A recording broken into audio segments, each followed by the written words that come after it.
Hello, today we're setting up the latest version of Google Chrome on AlmaLinux 8. Because of licensing, Chrome isn't in AlmaLinux 8's default repository, but we'll be using the direct DNF method, which takes less than 2 minutes. It also pulls directly from Google and automatically configures your system for future updates.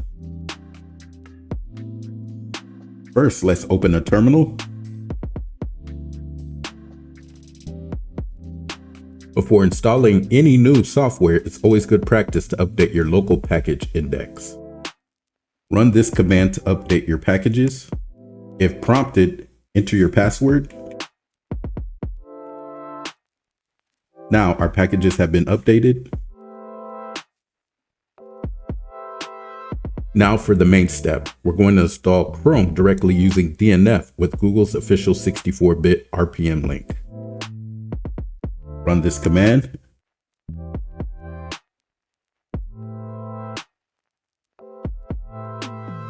Notice how DNF handles everything in one go.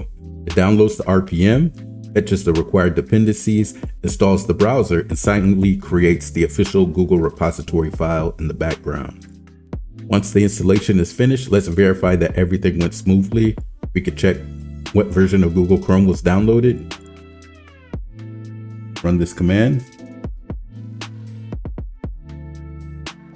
As you can see, the latest stable version of Google Chrome is installed.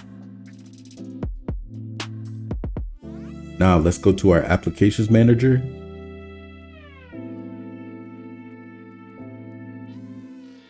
And we'll click Google Chrome.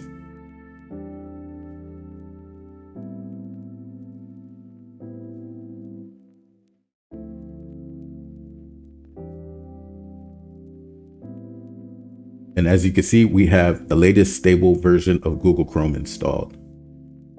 If you enjoyed this video, like and subscribe, and have a great day.